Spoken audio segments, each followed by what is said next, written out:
buenas.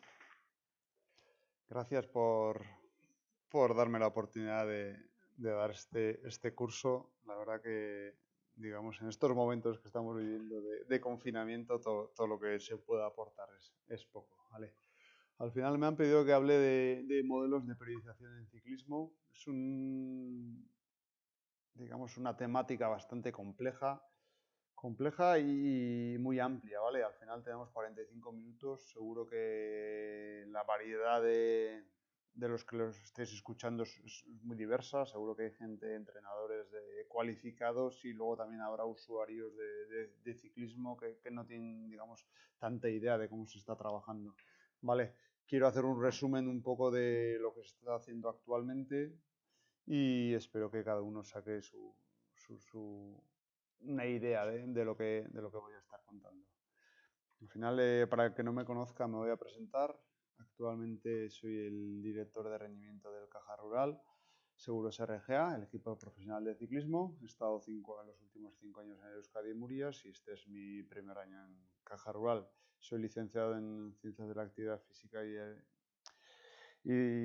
deporte con másteres de alto rendimiento y llevo pues casi no, 16 años, ¿no? como entrenador de ciclismo y he trabajado en diferentes disciplinas, en pista, lógicamente en ciclismo en ruta, mountain bike, otros deportes como triatlón y demás, normalmente todo relacionado con deportes cíclicos, como lo dice el nombre de nuestro centro, ¿no? Al final habla de bio y de cíclicos, porque es en lo que somos, digamos, de alguna manera expertos.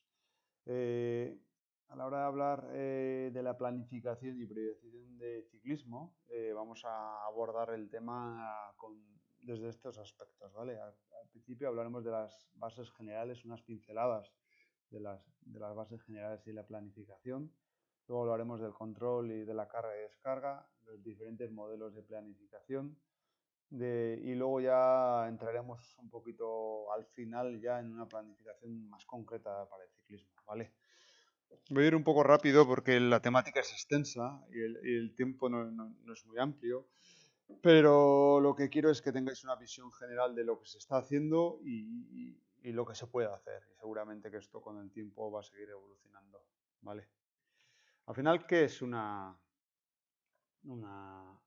planificación? Al final es una anticipación mental de lo que se va a realizar. Lo que hacemos es mentalizar el próximo objetivo, la próxima temporada y diseñarla en un papel, en un software, en lo que sea, en un Excel, para que el día marcado el deportista esté en las mejores condiciones posibles.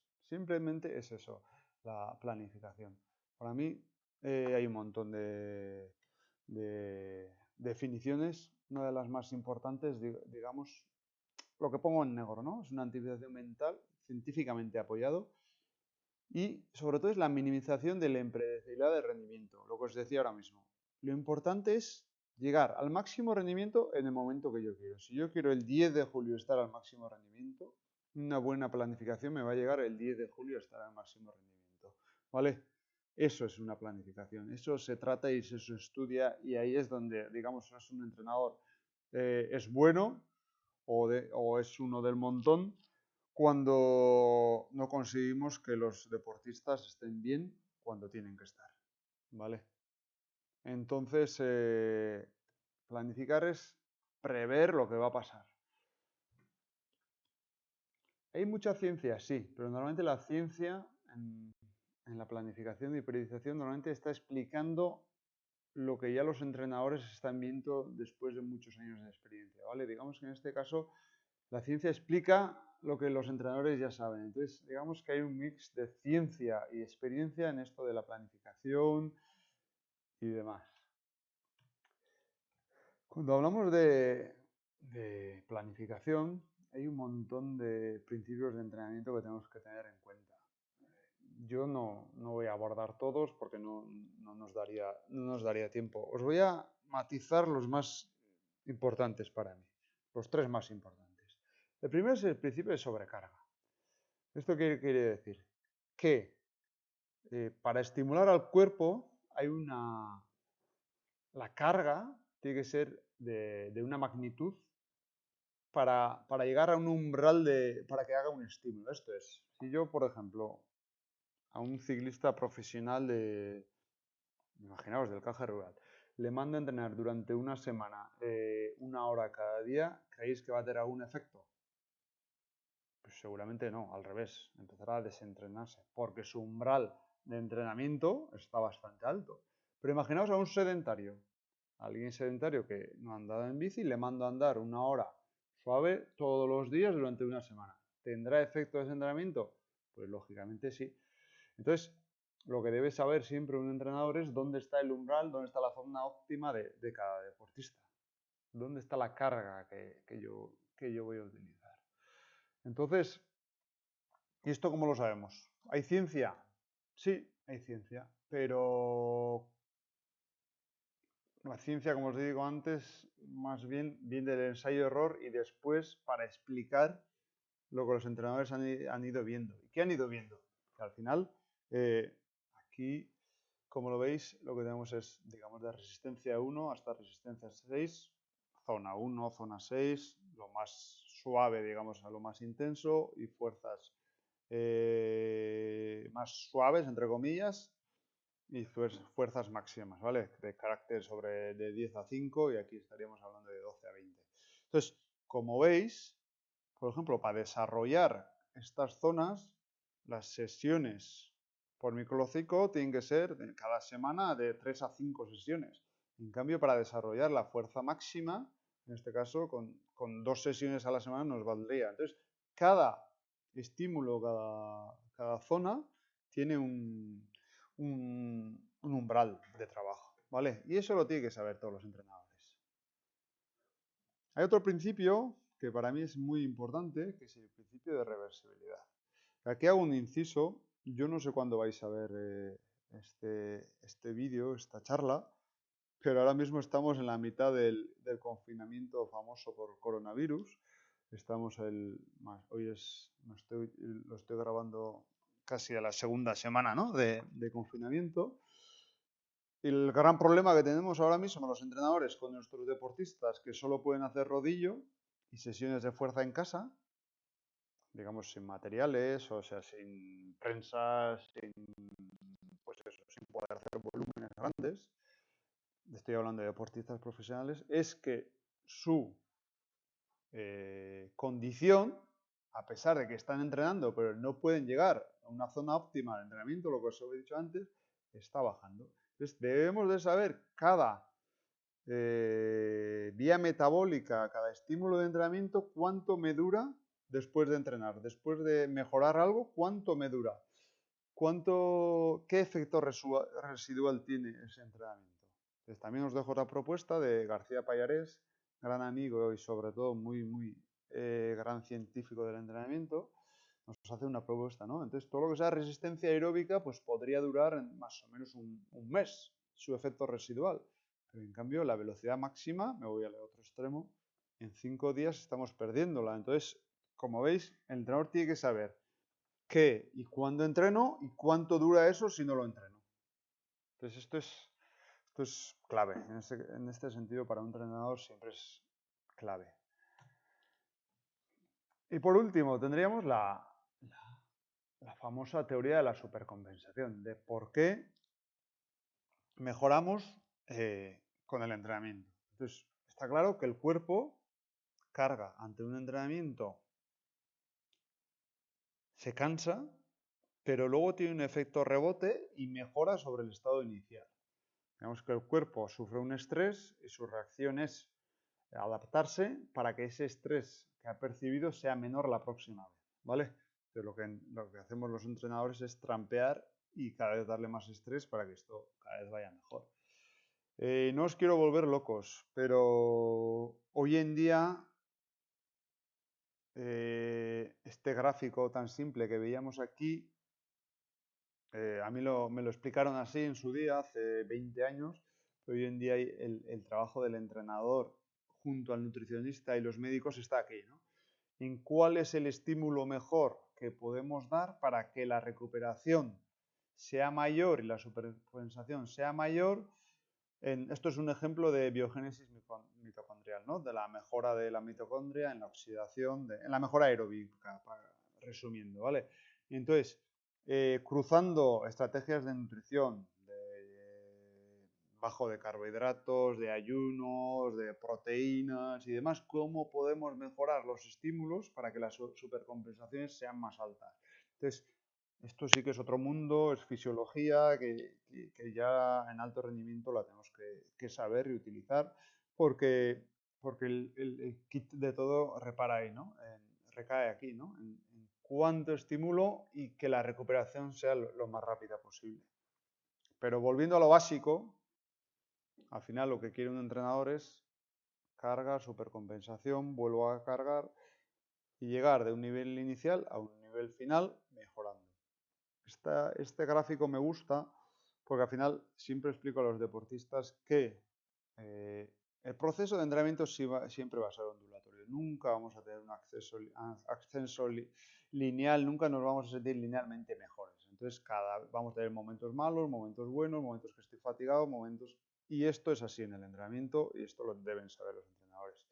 Entonces, aquí unos ejemplos muy, digamos, muy simples, ¿no? Por ejemplo, esto podría ser una concentración en altura, donde en vez de como en el anterior damos el tiempo a cada estímulo a recuperarlo, haríamos 3 semanas, por ejemplo, de bloque, donde incluso la última semana estoy más peor de cuando fui a altitud, pero luego después de una gran recuperación tengo sobre una supercompensación terrible, ¿no? Esto se suele hacer y realmente se utiliza mucho en ciclismo.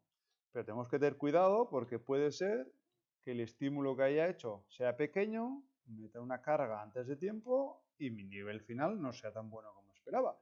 O me pase de carga y entonces, aunque tenga una recuperación, sea insuficiente.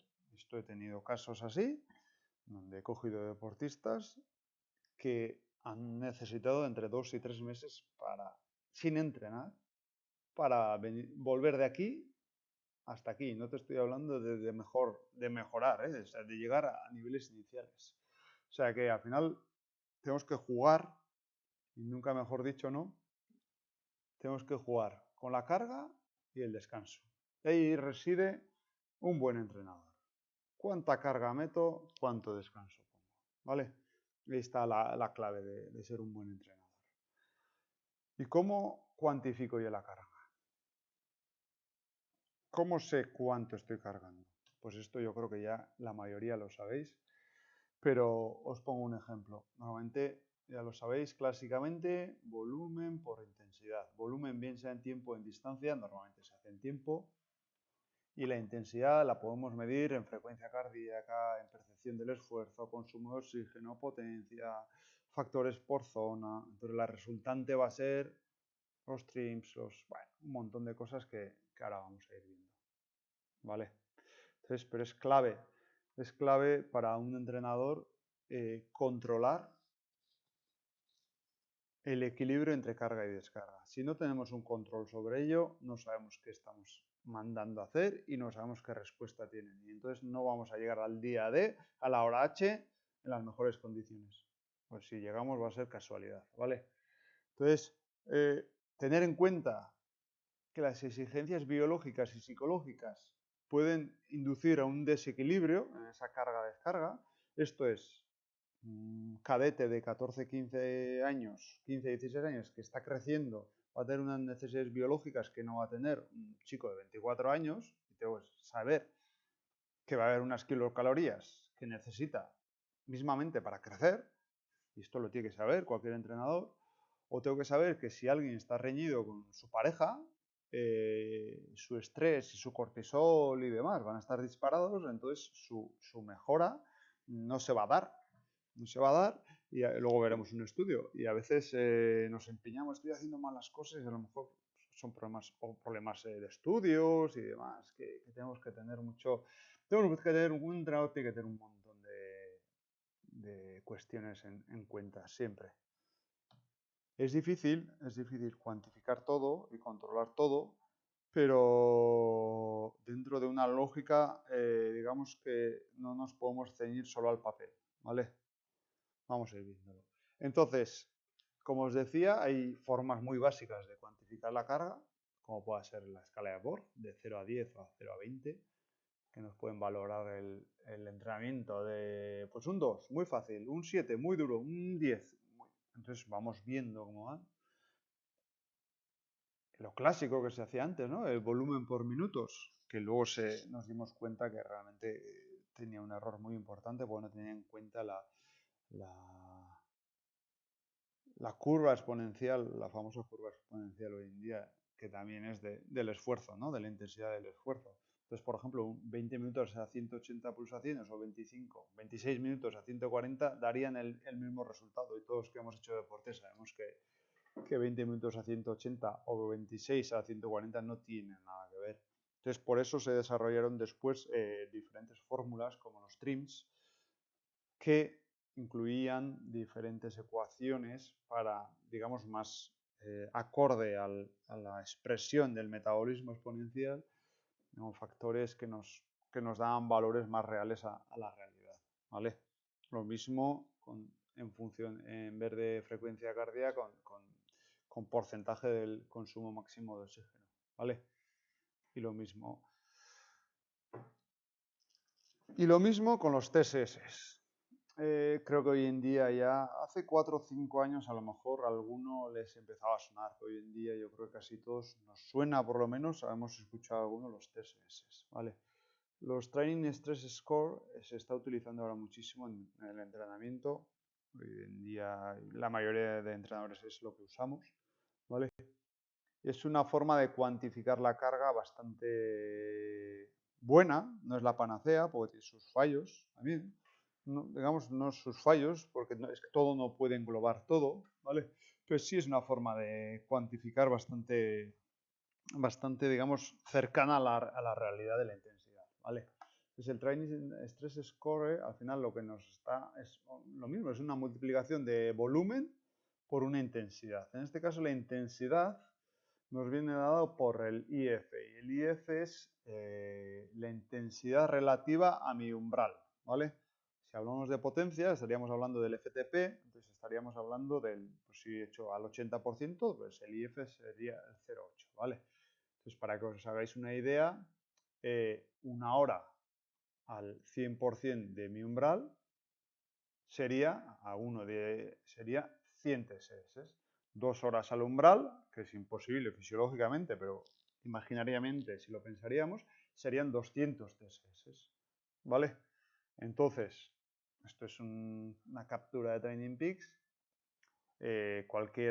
Hoy en día enseguida nos dan los TSS sobre lo que hemos hecho. Fijaros, pues 300 TSS serían como 3 horas al umbral, que como digo que es imposible, pero para que nos hagamos una idea, ¿vale?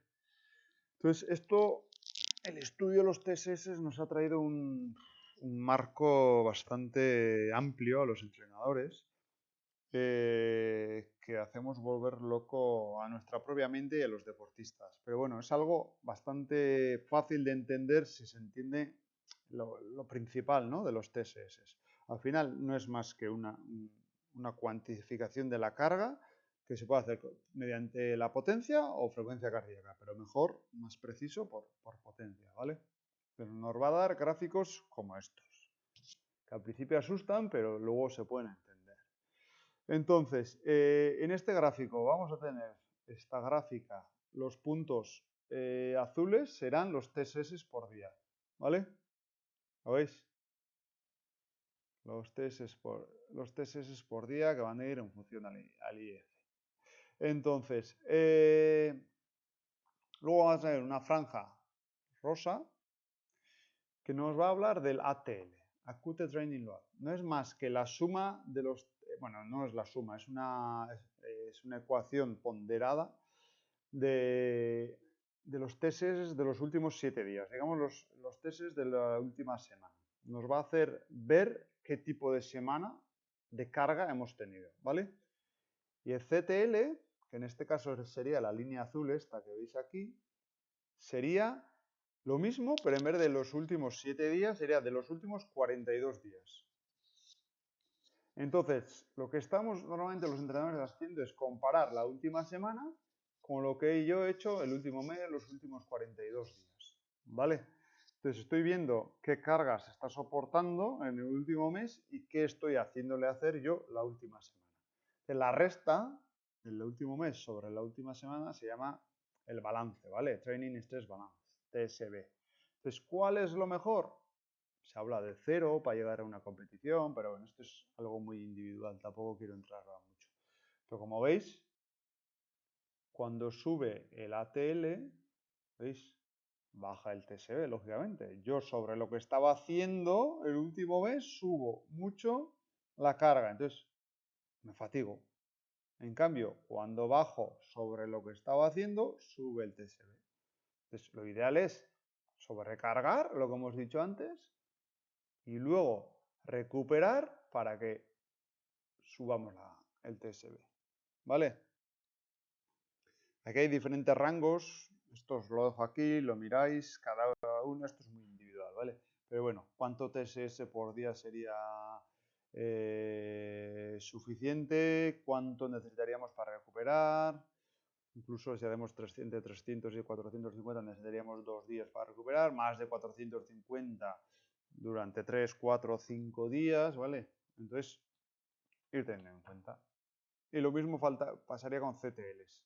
¿Cuánto CTL me ha cambiado en la última semana? Si es más de 10, tener cuidado, mucho riesgo de entrar en fatiga. Entonces, bueno, es una herramienta que nos sirva a los entrenadores, es muy útil y la verdad que la usamos muchísimo. Entonces, hay otros métodos que pueden ser los ecos, algo más implicado. Aquí, por ejemplo, Belanao y demás han desarrollado diferentes metodologías al respecto. Entonces, pues es darle un valor. Esto es un ejemplo que yo de 2015 en Murias, ¿no? Que le da un valor a cada zona en función de la frecuencia, bueno, a la curva de lactato que tenía cada uno, eso cada uno. Pero bueno, hoy en día ya no lo estoy usando TSS. Lo más importante, aparte de tener un buen método, el que queráis, TrimStess, de cuantificar la carga, es valorar el descanso. Hablar con el deportista. Saber si realmente está recuperando. Entonces, ¿esto cómo lo podemos ver? Lo podemos ver con la variabilidad de la frecuencia cardíaca. Lo podemos ver con la cantidad y la calidad del sueño. Podemos ver con analíticas, con el cortisol, con el ratio testosterona-cortisol. Podemos ver el peso corporal. Podemos hacer pruebas de esfuerzo, análisis de estrés psicológico, simplemente hablar con ellos. Entonces esto lo vamos a ir. Normalmente cuando alguien está muy apático, se queja mucho y demás, normalmente es que está en fatiga, ¿vale? Hoy en día podemos analizar los datos de 5 segundos, 1 minuto, 5 minutos de potencia, los mejores datos. Entonces, si alguien no consigue buenos datos de 5 segundos, 1 minuto de esfuerzos cortos, nos está hablando normalmente de fatiga. Entonces, hay un montón de valores que nos van a dar destelladas ideas de que alguien está en fatiga. Entonces, ahí está el ejemplo de un buen entrenador, ¿vale? Esto sería un ejemplo de variabilidad. Creo que tengo un ejemplo, fijaros, esto es un Training Peaks. He puesto un ejemplo de un ciclista de Murias del año pasado, de la concentración en altitud antes de ir a la Vuelta a España. Y si os fijáis, lo que hace en el último mes, viene de un descanso, cada semana, aquí empezó a entrenar en altitud, ¿vale? La primera semana se hace más o menos descarga en altitud, porque no se puede entrenar, y luego a partir de ahí empezamos a cargar. Fijaros, empieza a cargar, y empieza a subir lo que está haciendo el último mes, y su condición como venía de descanso, a partir de empezar a cargar, pues lógicamente empieza a bajar, empieza a sobrecargar. El TSB empieza a bajar, ¿vale? Entonces, ¿yo cómo podía ir controlando esto? Pues, por ejemplo, analizando la variabilidad, ¿vale? Que es esto amarillo que veis aquí. En este caso, variabilidad con peso, analizando cómo iba el peso y la variabilidad. La variabilidad, estos son programas que hay que nos miden el tiempo que hay entre latido y latido. Entonces, cuanto más estable es, más fatigado está. Cuanto más inestable es, menos fatigado está. Entonces, hay programas, en este caso, ya veis, pues todavía tenemos valores base de cada uno, entonces vamos controlando la fatiga. Pues os voy a poner un ejemplo para que lo veáis. Normalmente podemos cruzar, en este caso, mejor la variabilidad, con un montón de cosas. Podríamos pedirle que nos meta el apetito, el índice de masa, podríamos medirle la glucosa sanguínea, la insulina, yo qué sé, es que hay un montón de cosas, la saturación de oxígeno, podríamos hablar de horas que ha dormido, del estrés, o sea, podríamos cruzarlo con, ya veis, un montón de cosas. Entonces, hoy en día, controlar, si uno tiene ganas y tiene medios, puede controlar casi todo, ¿vale? Entonces es importante no volverse loco. Yo, en este caso, hablando con ellos, controlando la variabilidad y el peso, creo que soy capaz de, y luego una analítica esporádica con cortisol, testosterona, soy capaz de ver la fatiga, ¿vale?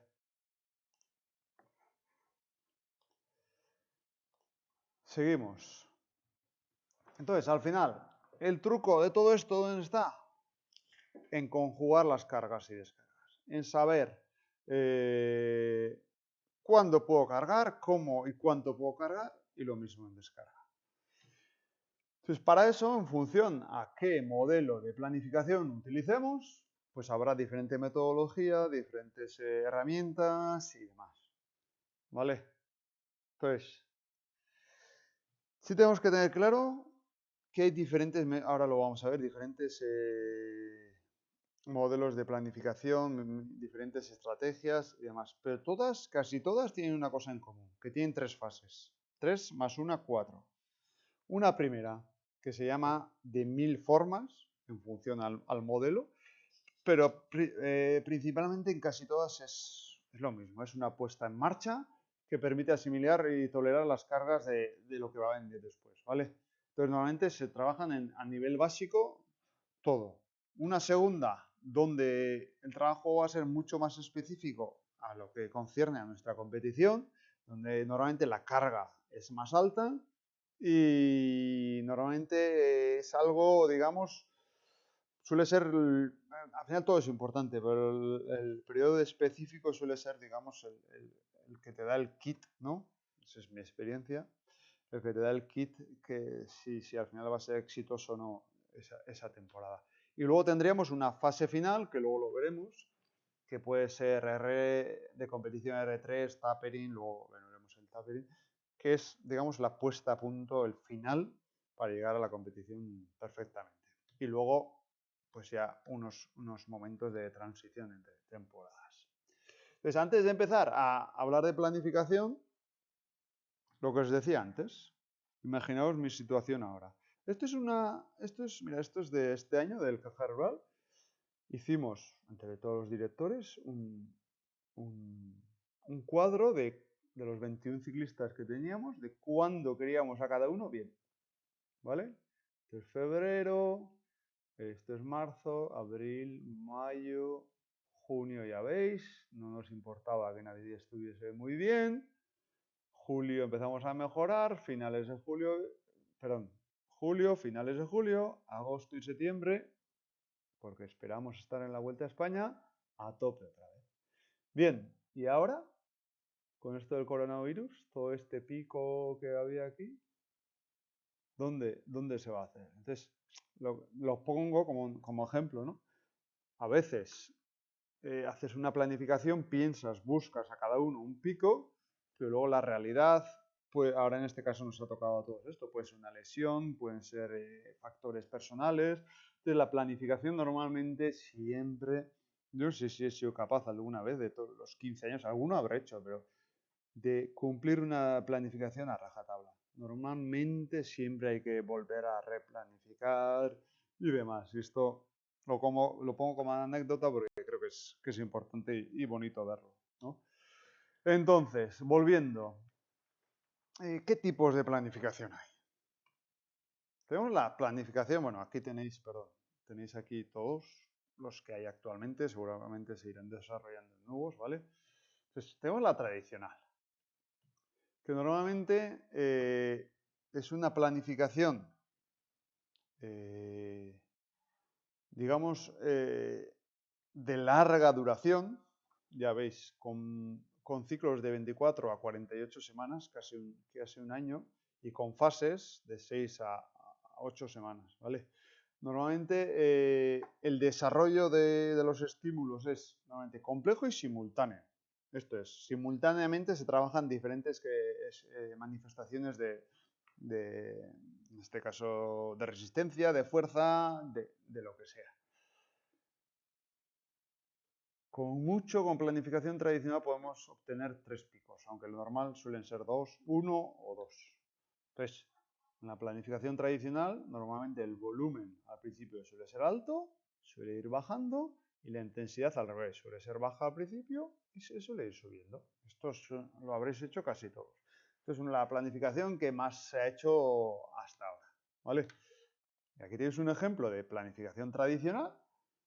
Esto es al principio, esto es el consumo de oxígeno. Esto es el consumo de oxígeno al V2, al umbral, ¿vale? Para que os hagáis una idea así vulgar y comúnmente. Y si veis que una planificación tradicional funciona. Al principio teníamos 61 y al final tengo 68 consumo de oxígeno. Al principio, esto es piragua, ¿eh? Los vatios son de piragüismo. Tenía un pico al umbral de 186 y al final tengo un pico a 207. O sea, la planificación tradicional funciona. ¿Qué inconvenientes tiene? Pues al final, os pongo la foto aquí de Andy Van Der Poel. Si estamos consiguiendo un pico o 2 al año como mucho, imaginaos gente como Van Der Poel que quiere disputar el ciclocross, quiere disputar Amstel y quiere disputar, este año quería disputar los Juegos Olímpicos de BTT. 3, incluso luego querría, entonces digamos que en el tiempo, con una planificación tradicional, no te da tiempo a estar en forma todas las veces que se quiere, ¿vale? Entonces, a veces, además, como se desarrollan simultáneamente diferentes manifestaciones, no da tiempo suficiente para desarrollar cada una de ellas, ¿vale? Entonces, normalmente hoy en día, la planificación tradicional está costando realizarla, por lo que os decía, pero en cambio, un deportista de Ironman que quiere hacer un Ironman al año, un pico de forma, no hay ningún problema. ¿Vale? Luego hay otras fórmulas que luego lo veremos, pero sería totalmente correcto un maratoniano que va a hacer 2 maratones al año. Sería... Entonces, ante esto, estoy hablando de los años 80, o sea, ya imaginaros, estamos hablando de algo muy antiguo. Y Surin y Kaverin propusieron una planificación por bloques. En vez de hacer simultáneamente el trabajo, lo que proponían era trabajarlo aislado. Imaginaros, la capacidad aeróbica 1 en un momento, la capacidad aeróbica 2 en otro momento, la capacidad aeróbica máxima en otro momento, no ponerlos a la vez. Entonces, la duración de las fases es mucho más corta y los picos, fijaros, pueden ser de 4 a 7 picos de forma anuales. Podríamos conseguir. Entonces, en el caso de volviendo a Van Der Poel, pues sería algo más lógico. En un ejemplo, esto sería, digamos, lo tradicional y esto sería por bloques. Este es un estudio del citado antes García Pallarés, que es muy bueno, que, digamos, compara el tradicional con los bloques. Y si lo veis, en el tradicional están 23 semanas y en el otro 13 semanas. Como veis, en uno mezclan, el otro mezclan pero muy poquito. ¿Veis? Es mucho más selectivo el trabajo. Fijaos los resultados. Son los mismos de antes, si os veis. En tradicional mejoran, pero es que en el bloques mejoran igual, incluso un poco más. 207 y 210. Con 10 semanas menos de trabajo, están trabajando. O sea, están consiguiendo lo mismo. Entonces, pues todo el mundo iríamos al trabajo de bloques, ¿no? Bien, tiene su pega. Normalmente al trabajar tanto tiempo sobre una cosa, aumentan las lesiones. Los entrenamientos son mucho más aburridos. Psicológicamente, para los deportistas es mucho más duro. Entonces, hay que tener cuidado cómo y a quién se le pone este tipo de planificación, ¿vale? por ejemplo, esto es una planificación vieja, imaginaos, de 2012, 2013 mía, que veis que hay una mezcla, por ejemplo, de planificación tradicional en una temporada con una planificación por bloques. Un inicio de 6 meses de tradicional con 2 macrociclos, son 3 picos, 1, 2 y 3. Uno en tradicional y 2 por bloques. ¿Lo veis? Entonces, digamos que esto se puede hacer y se hacía. Bien, pero estamos hablando de los años 80. Pero ya os digo que actualmente se sigue usando. Entonces, hoy en día, ¿qué habréis escuchado y de qué se está hablando? Se está hablando de la planificación inversa, de la convergente, de la polarizada, el tapering, del concurrent training. ¿De qué hablamos? Os voy a dar una pincelada sobre cada uno. Los años 90, del mundo de la natación, de Ian King, que sería de los primeros, bueno, que luego estuvo unido al Sky en sus inicios y demás. Nos hablan de competiciones que se desarrollan a bajas intensidades, esfuerzos de más de 3 horas de competición, la maratón, los trail, los ultrafondo y demás. Digamos que lo específico realmente es la baja intensidad. En Ironman, porcentualmente, lo estamos desarrollando a una intensidad muy baja. Entonces, lo más específico, digamos, es lo que en un modelo tradicional se hace al principio.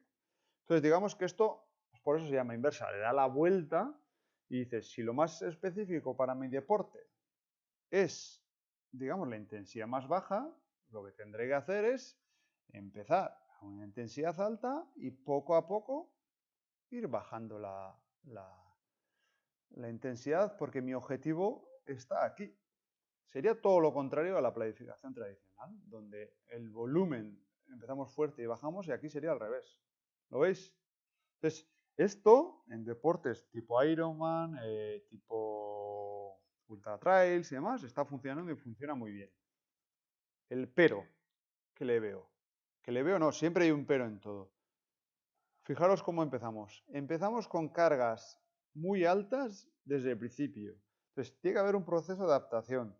Imaginaos un chaval de 20 años, si empezamos desde el principio a cargas muy altas, lesiones y demás. Entonces, ¿veis aquí una subidita? Eso a veces a la gente se le olvida. Para hacer una inversa, primero hay que hacer por lo menos un mes de adaptación, ¿vale? Para poder empezar con las cargas altas. Entonces hay gente que se olvida, empiezan directamente con la inversa y suelen venir problemas. Convergente. Pongo una foto de persecución en pista, porque es un esfuerzo de 4 minutos. Digamos que mi objetivo de la competición no es ni máxima intensidad, imaginaos un sprint de 10 minutos, ni un Ironman, o imaginaos 6 horas en la bici continuos. Es un esfuerzo de 4 minutos. Entonces, lo que hago, lo específico, es mi desarrollo de 4 minutos. Entonces, lo que hago es empezar de intensidades muy altas y de muy bajas, y llegar poco a poco, en las 3 fases, a mi intensidad objetivo. Y esto, por ejemplo, imaginaos, un 10.000 de atletismo, lo que os decía, persecución en pista, esfuerzos de 4 minutos, tal, constantes, está funcionando muy bien. Pero lo mismo que os decía antes, empezamos con cargas muy altas desde el principio. Cuidado, con mucho cuidado con esto, ¿vale? Y luego tendríamos la polarizada, la famosa polarizada, que también se está utilizando y se puede utilizar y está muy bien, ¿vale? Al final, os pongo, aquí lo vais a entender mejor. Normalmente, en el método tradicional, esto digamos es el umbral aeróbico, el umbral anaeróbico, ¿vale?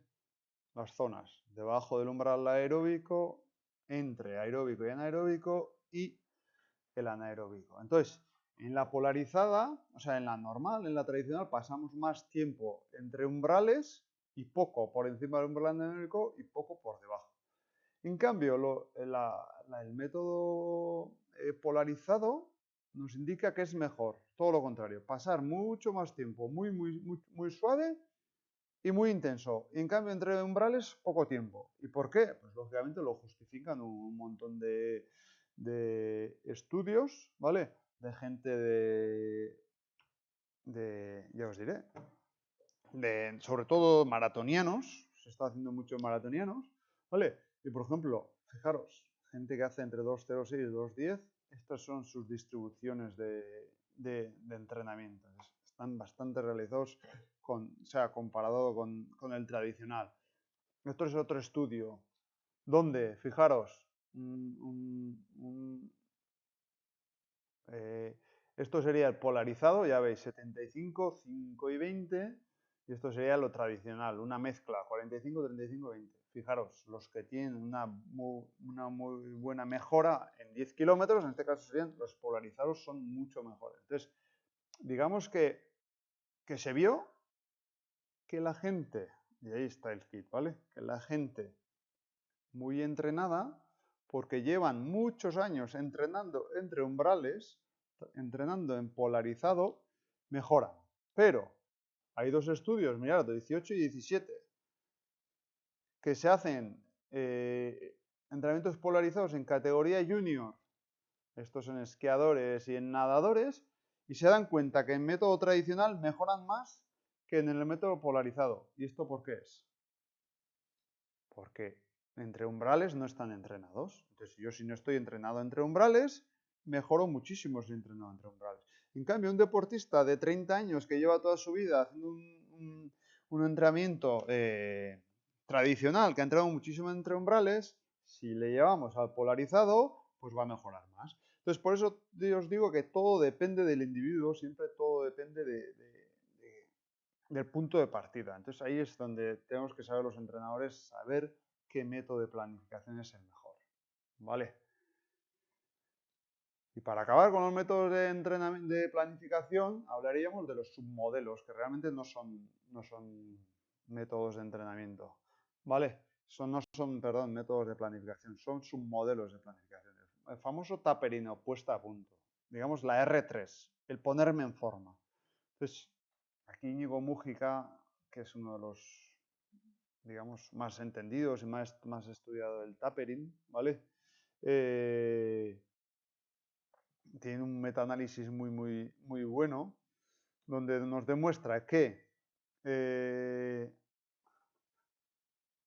normalmente las mejoras del tapering debe durar más o menos 15 días, con una reducción del volumen del 40 al 60%. Eso es lo más eficaz, ¿vale? Entonces, como os decía, debe durar entre 14 a 28 días. Tener en cuenta que la mejora después de un tapering no va a ser mucho más allá del 4%. Entonces no hay que crearse falsas expectativas con esto. Y que hay gente que es respondedora y otros que son no respondedores. Entonces, solo quería daros una pincelada sobre el tapering. También hay muchísimo escrito. Simplemente haceros saber qué es el tapering. Es una puesta a punto. Que sí, que se puede mejorar hasta un 4%, que es mucho. Pero hay gente que responde a esta bajada drástica de volumen y hay gente que no. Entonces esto también es muy individual. Lo tenéis que probar con los deportistas y a veces funciona, pero no con todos. ¿Vale? El siguiente es un modelo que para mí es clave y lo tenéis que entender. Es el Concurrent Training. ¿De qué hablamos de Concurrent Training? Al final, imaginaos que estamos trabajando el método tradicional o un método inverso y en un momento dado estamos trabajando la fuerza de una manera y la resistencia de otra manera. Puede darse que las adaptaciones que se estén dando en el cuerpo sean antagonistas. Esto es, por un lado le pida una cosa al cuerpo y por otro lado le pida otra. Entonces, las adaptaciones, digamos que hay un choque entre las adaptaciones y no se dan y no se mejora. ¿Vale? Entonces, antes se hablaba en ciclismo, es que la fuerza es mala porque no mejora la resistencia. No. Un tipo de fuerza no concuerda con un tipo de resistencia. Y aquí lo veis. Yo puedo, debajo del umbral aeróbico, puedo trabajar cualquier tipo de fuerza que no hay interferencia, ¿vale? Al consumo, cuando estoy trabajando al consumo máximo de oxígeno, ahí tenemos que tener mucho cuidado y sobre todo con ejercicios hipertróficos, ¿vale? Mayores al 8 RM. ahí tenemos que tener cuidado. Tener cuidado ahí, caracteres del esfuerzo, pues sobre 10, sobre 12, ahí tenemos que tener cuidado. Consumo máximo, esto es lo que no podemos hacer a la vez, simultáneamente, porque vamos a tener un problema, ¿vale? Pero todo lo que esté fuera de aquí se puede trabajar. Entonces, la fuerza y la resistencia se pueden trabajar conjuntamente sabiendo este problema, ¿vale? Entonces, como veis, esto es fuerza máxima, hipertrofia, umbral y, yo diré, intensidad máxima. Casi todo es verde, ¿lo veis? Se puede hacer casi todo, excepto consumo máximo, hipertrofia. Bien, y para ir concluyendo esta charla, vamos a entrar rápidamente al ciclismo, ¿vale? Foto antigua. ¿Qué quiero que veáis con esta foto? Dos ciclistas que venían de la pista. Que cuando yo voy a planificar sobre ciclismo, al final no tiene nada que ver lo que es entrenar, lo que era un Chris Hoy o un Bradley Wiggins cuando estaba fino, que luego le vimos casi así. No tiene nada que ver. Esfuerzos de 10 segundos, como los 200 metros lanzados en pista, o para pasar las 6 horas la tercera semana en el Tour de Francia. No tiene nada que ver. Entonces, el modelo de planificación que voy a utilizar para una cosa o para la otra no tiene nada que ver. Entonces, barriendo para casa, en el Caja Rural, lo mismo, no tendrán nada que ver. Nuestro sprinter, Jon Araber Asturi, un contrarrelojista, un ganador de, digamos, de etapas de un día como Gonzalo, un trabajador como Herbite o un escalador como Cepeda. No tiene nada que ver el entrenamiento para cada uno. Entonces, tenemos que saber a qué nos estamos refiriendo. Y aquí no me meto en disciplina, no me meto en ciclocross, no me estoy metiendo en pista, no me estoy metiendo en, yo qué sé, en BMX. Entonces, lo que os he dicho antes, muy importante saber el punto de partida y tener claro qué queremos para cada deportista en cada momento.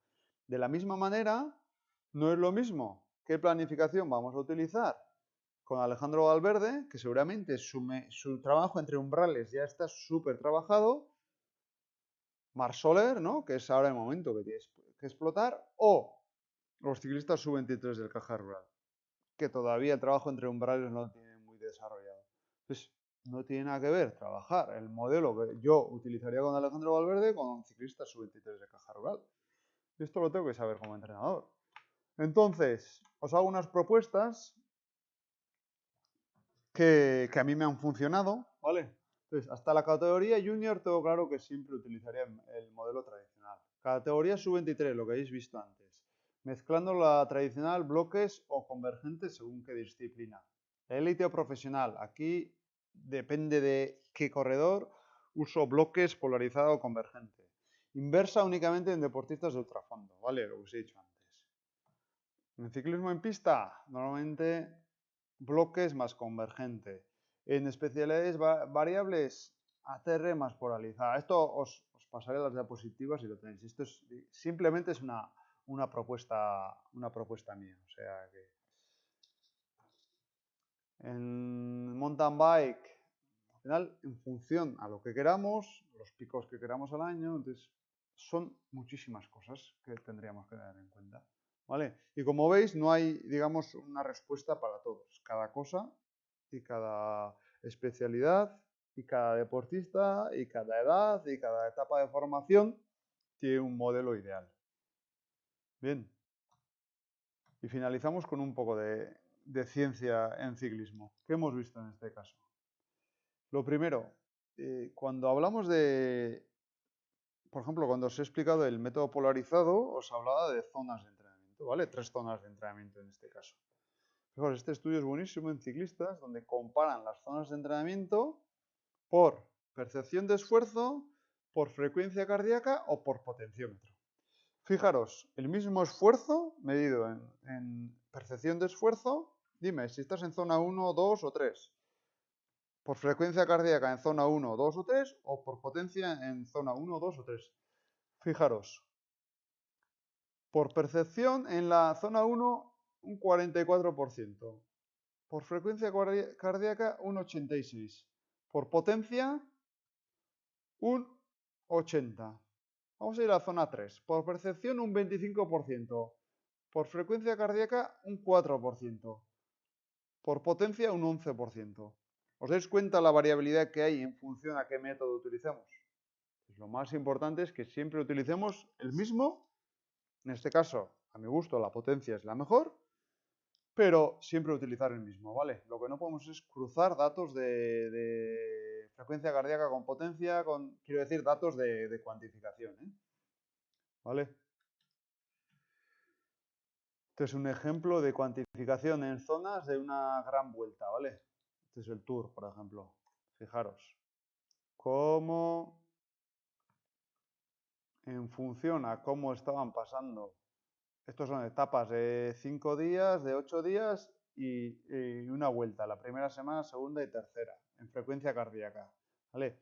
Y si os fijáis, lo bonito era como de la primera a la última semana, en la zona 1, cómo aumentaba considerablemente el tiempo que pasaban. Normalmente es porque va bajando la frecuencia cardíaca y demás. Tampoco os voy a volver locos. Aquí tenemos un ejemplo de 15 ciclistas bien entrenados en HIIT, ya sabéis, HIIT al final es alta intensidad, con una planificación tradicional, unos y otros, 7 en planificación tradicional y 8 en planificación por bloques. El grupo que entrenó por bloques consiguió un 5% más de oxígeno. Entonces estoy hablando de lo que hay de consumo de oxígeno, de lo que hay de ciclismo. Y un 10% más de potencia correspondiente a 2 milimoles. Pero bueno, siempre hay que ser crítico con los estudios. ¿Qué tipo de sujetos eran? ¿Eran bien entrenados? Well trained, ya veis, ¿no? Bien entrenados. Entonces, ¿en juniors nos valdría? Pues no. En profesionales, pues tengo claro que por bloques vamos a funcionar mucho mejor que en el tradicional. Es muy parecido, pero con 4 semanas de trabajo. Entonces, lo que vemos es que en 4 semanas, si yo tengo una puesta a punto de solo 4 semanas, el tradicional no mejoraba en nada, en cambio de bloques conseguían en 4 semanas una mejora del 5% y un 10% a 2 milimoles. Entonces, en 4 semanas sí puedo mejorar, pero tengo que utilizar un modelo diferente al tradicional. ¿Vale? Entonces, no os quiero volver locos. Esto es lo que al principio os he dejado caer y para mí es clave, ¿no? Y para finalizar la charla, dejo en estas 2 diapositivas, que es un artículo más o menos reciente de noviembre, o sea, hace 3 años, no llega a 3 años, ¿vale? Entonces, viene a decirnos que yo puedo desarrollar unos planes buenísimos, una carga de entrenamiento muy bien controlada, un descanso nutricionalmente perfecto, horas de sueño perfectos. Pero si el estrés psicológico percibido es mayor del que debería ser, esto es, estoy en época de exámenes, me he enfadado con mis padres, me he enfadado con mi novio, con mi novia, 1000 cosas que puedan pasar, las adaptaciones del entrenamiento se anulan. Normalmente sube el cortisol y no hay mejora. Casos de ciclistas que 2 años, 3 años estancados, cambias los métodos de entrenamiento, pam, pam, pam, pam, y no hay mejora, no hay... Y te das cuenta, después de 2, 3 años, empezando a hablar con él, que tiene unos problemas familiares terribles, tal, tal, tal. Entonces, ¿qué quiero decir con todo esto? Esto digamos que es objetivo, es un artículo que os recomiendo que lo leáis, es buenísimo, ¿vale? Donde viene a decir que tan importante como controlar todo lo que os he dicho de antes es controlar el estado mental del deportista que estamos entrenando, porque si no todo el trabajo que vamos a estar haciendo va a ser en vano. Entonces, me parece importante que todas las horas que metemos delante del ordenador, cuantificando, analizando y demás, también las utilicemos hablando con nuestros deportistas, porque nos van a hacer saber si el camino que llevamos es bueno o no. ¿Vale? Y esto es todo. Al final ya veis, ha sido un repaso rápido a los diferentes métodos de planificación en función y métodos de planificación y cuantificación de carga. Pero lo que querría que vieseis es que sobre todo es muy individual, que depende de la condición de cada persona, de la experiencia que tenga, de qué disciplina, de qué momento mental tenga. Entonces, al final, un entrenador no puede ser un sujeto pasivo, debe ser muy activo y debe estar siempre, siempre encima del deportista, y esto es lo que te va a llevar al éxito.